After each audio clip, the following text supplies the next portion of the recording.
कोयलांचल धनबाद अक्सर ही अवैध कोयले के काले कारोबार के लिए बदनाम रहा है और लंबे अरसे से यहाँ पर कोयला चोरी की घटना को अंजाम दिया जाता रहा है। धनबाद का चाहे निरसा इलाका हो या झरिया अथवा बाघमारा क्षेत्र, सभी जगहों पर अवैध कोयला चोरी जो है इन दिनों बड़े पैमाने पर देखने और सुनने को मिल रही है। अगर बात करें बीती रात की घटना के संबंध में, तो धनबाद के बाघमारा इलाके के बीसीसीएल के ब्लॉक 2 का जो रेलवे साइडिंग है, वहाँ पर बीती रात सीआईएसएफ ने 4 कोयला चोरों को मार गिराया है और 2 लोग उसमें घायल हुए हैं, जिनका इलाज रांची के रिम्स में चल रहा है। आज दिन भर की गतिविधियों की अगर बात करें तो घटना के बाद एक तो पूरे इलाके में मातमी सन्नाटा छाया हुआ है, और बात करें घटना स्थल की तो वहाँ पर सबसे पहले सुबह में घटना स्थल पर डीएसपी विधि व्यवस्था, क्षमा करेंगे, डीएसपी 1 पहुँचे, अमर कुमार पांडे, उसके बाद एसडीएम प्रेम कुमार तिवारी पहुँचे। थोड़ी देर के बाद में सीआईएसएफ के डीआईजी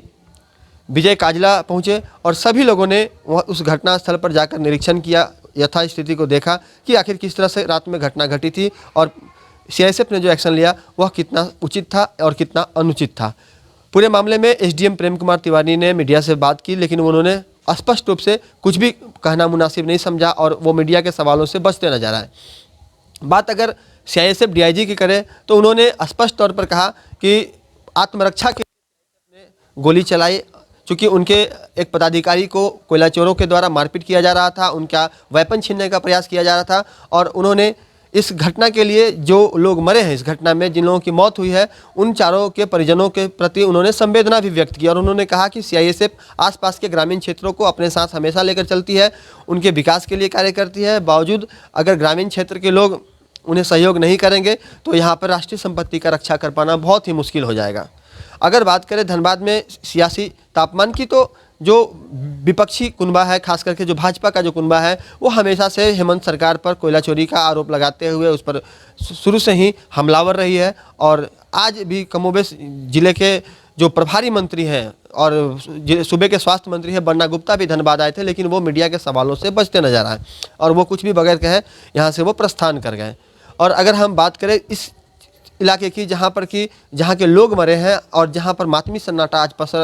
पसरा हुआ मिला, महिलाएं विलाप कर रही थी, उनका कहना था कि वो गरीब लोग हैं, उनके तरफ से ऐसी कोई गलती नहीं की जाती है, बावजूद सीआईएसएफ या प्रशासन की तरफ से उन्हें बार बार उन्हें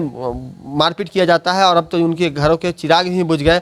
किसी का बेटा मरा, किसी के पति मरे और किसी का भाई चला गया, और जो लोग इंजर्ड हैं उनके पास इलाज के लिए पैसे भी नहीं हैं। तो पूरे मामले में क्या जो लोग मरे हैं उन्हें कुछ मुआवजा मिल पाएगा, या फिर जो लोग घायल हुए हैं उनके इलाज का खर्च कोई संगठन अथवा जो बगल में जो आउटसोर्सिंग की कंपनियां काम कर रही हैं वहाँ पर, या फिर जो स्थानीय विधायक है ढुलू महतो, बताया जा रहा है कि उनके ही लोगों के द्वारा वहाँ पर जो पूरा कोयले का कारोबार जो है वो